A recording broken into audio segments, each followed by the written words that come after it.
Have you ever regretted saying something you shouldn't have? A moment of anger, a defensive comment, a confession too early, a truth too raw. What if I told you that silence, not words, could actually save your love life? Marcus Aurelius, one of the wisest Stoic philosophers and the emperor of Rome, once said, "The more we value things outside our control, the less control we have." But there's something he didn't say directly, yet lived by: silence. Strategic silence. Before we dive into the 9 situations where you must always be silent, hit the like button, subscribe to the channel, and stay with me until the end. Because these ancient truths, if understood and applied, can absolutely transform how you show up in relationships, how people perceive you, and most importantly, how much power you truly hold. So let me tell you a story. The Emperor's Dilemma. Imagine a young Marcus Aurelius, not yet emperor, walking through the halls of Rome, surrounded by politicians whispering behind his back. He knew betrayal was close. Allies wore masks. Enemies smiled too brightly. But Marcus never reacted emotionally. He didn't scream. He didn't confront. He didn't even explain himself. He remained silent. Because he knew something most of us forget. Not everything requires a response, especially when you're being tested, especially in love. So let's explore the 9 moments where your silence isn't weakness. It's your superpower. Point 1, when you're angry. Let me ask you something personal. Have you ever said something to someone you love, your partner, your crush, even your ex, that you didn't mean, but you couldn't take back? We all have. And it always starts the same way. Anger. That sudden heat in your chest. That rush of blood to the head. That feeling like you have to say something. Now. But what if in that exact moment silence was the answer? Let me take you back into a story. Maybe it's your story. Maybe it happened last month, or maybe it's still happening. You loved someone deeply. You gave your heart, didn't you? You shared your secrets, your dreams, your favorite songs, your worst fears. And in return, they gave you moments. Beautiful ones, memories. But then one day, you saw something. A message. A delay in reply. A tone shift. A cold shoulder. And just like that, something changed. You felt betrayed, or disrespected, or ignored. Your first instinct? Confront them. Demand answers. Your fingers were shaking, your voice trembling, your heart screaming. And maybe you did it. You called. You texted. You let your anger speak for you. You said things like, "I knew you never loved me. You're just like the rest. Goodbye." But here's the catch. It wasn't really you talking. It was the storm inside you. Marcus Aurelius once wrote, "How much more grievous are the consequences of anger than the causes of it?" Think about that. The cause of your anger may be a misunderstanding, maybe something you didn't even see clearly, lasts a moment. But the consequences, they can last forever. I want you to pause here, take a deep breath, and ask yourself, what would have happened if you stayed silent? Not silent forever, but just long enough to cool down, long enough to think, long enough to not ruin something precious over a 10-second reaction. I know someone, let's call him Arjun. He loved a girl deeply. They were together for 2 years. She was everything to him. One night she didn't reply for hours. He imagined the worst. His jealousy took over. His mind created a movie, so he exploded. Called her names, accused her, blocked her. The next morning he found out. She had lost her uncle. She was grieving. And he wasn't there, because he let anger speak louder than love. Can you relate to that? Listen, you're not weak for feeling angry.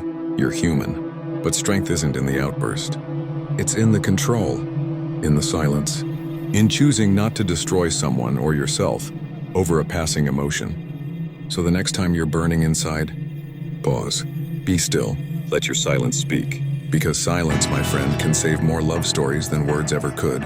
And hey, maybe yours too. Stick with me, because the next one is even deeper. Let's talk about when someone insults you and how your silence can win that war without a single word. Point 2, when you're being insulted. Marcus Aurelius's wisdom on the power of silence. Let me ask you something. Have you ever been insulted by someone you love or used to love? Maybe in the middle of an argument. Maybe in front of their friends. Maybe online. Through a cold message or a cruel post that felt like a knife in your chest. What did you do? Did you fight back? Raise your voice? Throw insults of your own? Or did you stay silent? Now imagine this. You're sitting across from someone you deeply care about, the person you've shared your soul with. And suddenly, they say something that feels like a punch to your gut. You're not even worth it. You'll never find someone like me. You're too emotional, too weak. Your body tightens. Your heart races. You feel the burn behind your eyes. And in that split second, your mind screams, say something. Defend yourself. But Marcus Aurelius, the Stoic emperor, who ruled the most powerful empire in the world, wrote something very different. Choose not to be harmed, and you won't feel harmed. At first glance, that sounds crazy, right? How can I not feel hurt when someone I love is attacking me? But look deeper. Marcus didn't say don't get insulted. He said don't accept it, because the moment you respond to an insult, especially from someone close to you, you give them power. You validate the pain they tried to cause. You enter the battlefield they created. Let me tell you about Maya. She was in a relationship where her boyfriend constantly tore her down. Subtle jabs. Public put-downs masked as jokes. Comparisons to other girls. At first she fought back. She argued, cried, explained, begged him to stop, and he didn't. But one day she stopped replying. When he said, "You're not even attractive anymore," she just looked at him, smiled, and walked away. No words, no tears, no breakdown. That moment of silence hit him harder than any insult she could have thrown. Why? Because silence tells the world, I'm above this. I don't need to lower myself to your level. You can say what you want, but you can't touch me. Marcus Aurelius didn't respond to personal attacks. He let time, truth, and his actions speak for him. You see, people insult from their own place of insecurity, their chaos, their ego. And when you respond with silence, you're not ignoring them. You're protecting your peace. So next time someone you love throws hurtful words at you, remember this. Silence isn't weakness. It's wisdom. It's dignity. It's saying you don't control how I feel about myself. And sometimes silence is the loudest roar. Now stay with me, because in the next part we're going even deeper. What happens when someone tries to twist your reality, gaslight you? Let's talk about how silence becomes your greatest weapon of clarity. Point 3, when you're being gaslighted. Marcus Aurelius on choosing silence in the face of manipulation. Let me ask you something deep. Have you ever been made to feel like you're the crazy one? Even when you knew you weren't. Maybe it was in the middle of a heated conversation with someone you love. You remembered things clearly, you felt things deeply. But somehow, they turned it all around. Suddenly you were too emotional. You were always overthinking.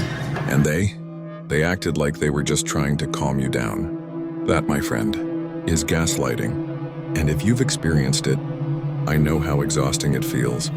Like standing in a fog that someone else keeps blowing into your face. Until you question what's real. Let me tell you a story.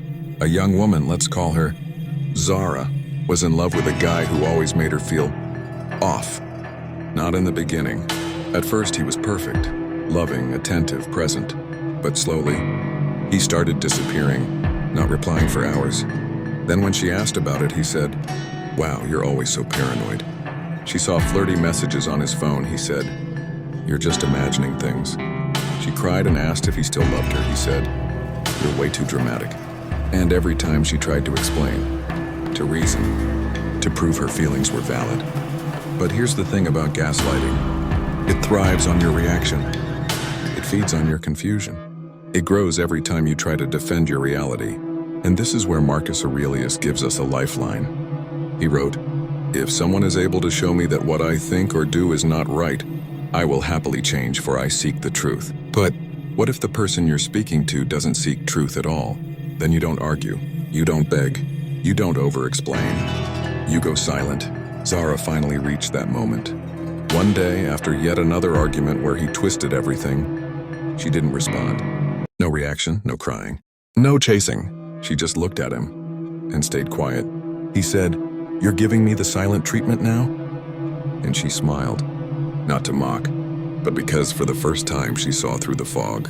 She found peace in her silence. Because silence isn't just absence of noise, it's presence of power. When you're being gaslighted, your silence does two things.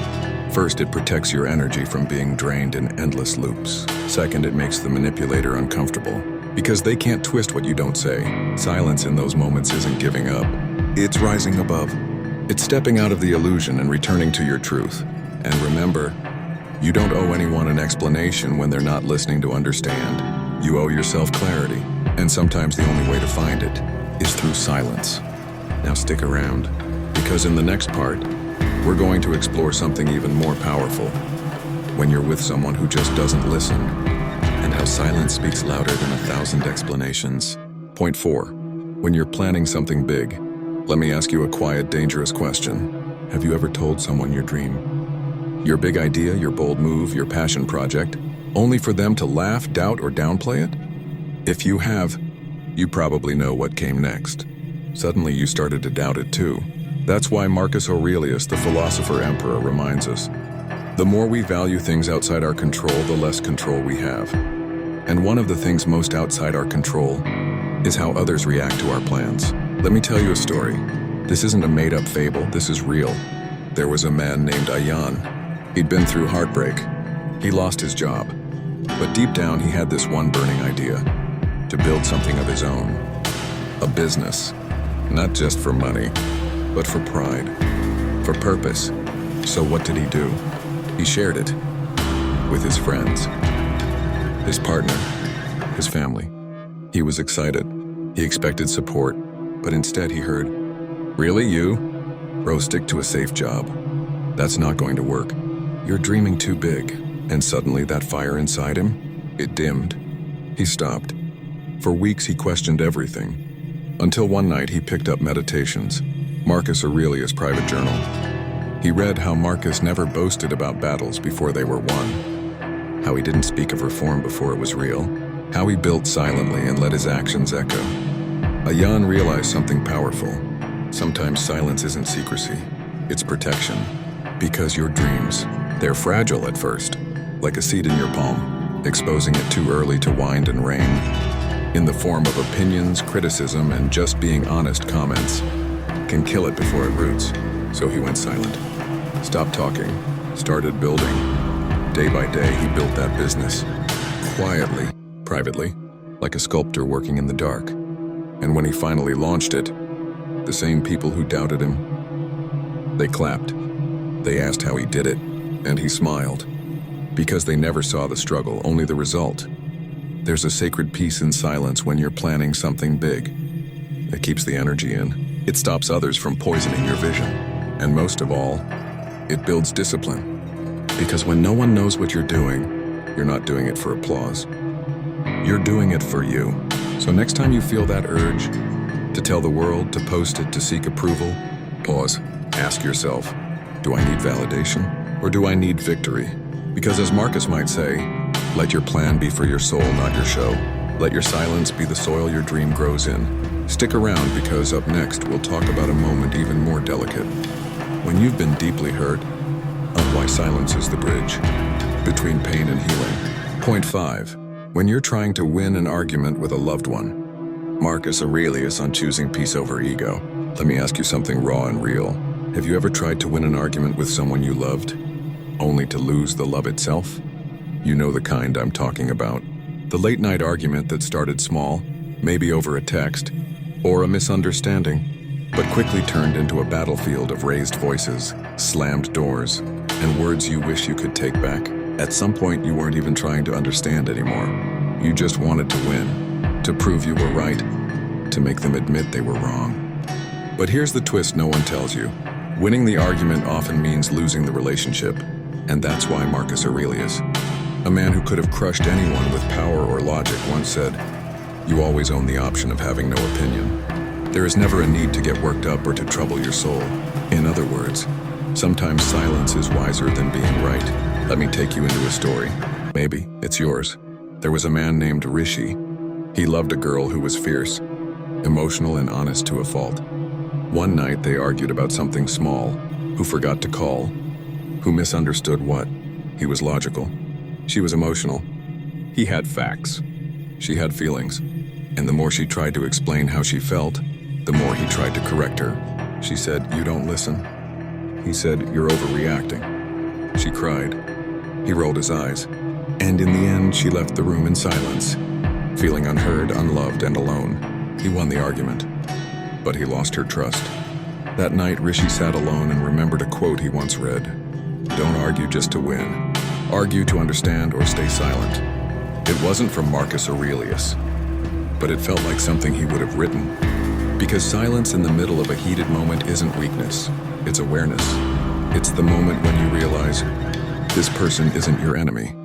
This is your person, your lover, your friend, your safe place. And no one wins when the goal is to dominate the person you're supposed to protect. So the next time you feel the urge to say that one cutting sentence, to prove your point, to win, pause, breathe, and choose silence, not forever. Just long enough to shift the conversation from a war to a bridge. Because sometimes the most powerful words you'll ever speak are the ones you choose not to say. Let your silence say, "I care more about us than about being right. I'm not your opponent. I'm your partner. Stay with me." Because up next, we'll explore a situation that most people fear the most. When you're being judged or misunderstood, and how Marcus Aurelius teaches you to say absolutely nothing and still walk away with your dignity. Point 6, when someone's bragging or showing off. Let me ask you something personal.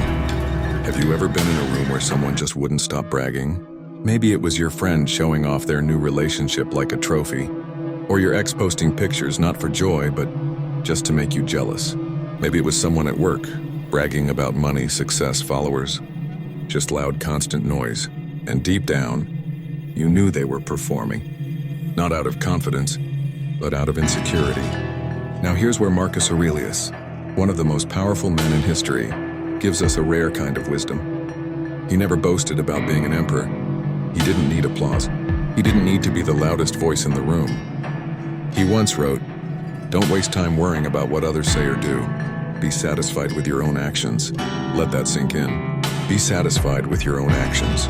See, when someone's bragging, especially in front of you, what they're really saying is, "I need you to see me, validate me, approve of me." And here's where most people get it wrong. They feel compelled to speak up, to match their energy, to subtly drop their own achievements, to prove that they're not behind. But that's a trap, because the moment you respond to a show-off, you become part of the show.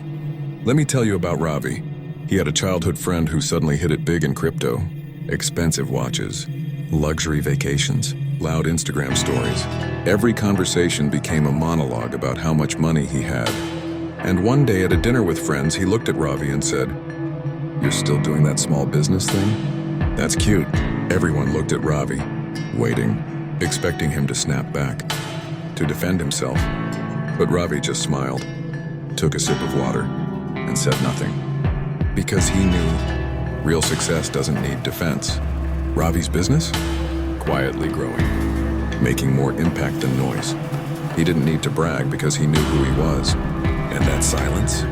It rattled the bragger more than any insult ever could. Because when someone brags, they're looking for a mirror. They want you to reflect admiration. But when you stay silent, you deny them the validation they're craving. Marcus Aurelius teaches us this truth. Let others chase attention. You chase excellence. You don't need to prove your worth by what you say. You prove it by what you build, how you carry yourself, how deeply at peace you are in your own skin. So the next time someone starts showing off, let them. Watch quietly, smile politely, and then go back to building a life so strong. Doesn't need to be posted. Stick with me, because next we're diving into a painful and beautiful moment. When you're heartbroken and you don't know what to say. Marcus Aurelius has something surprising to teach us about that silence too.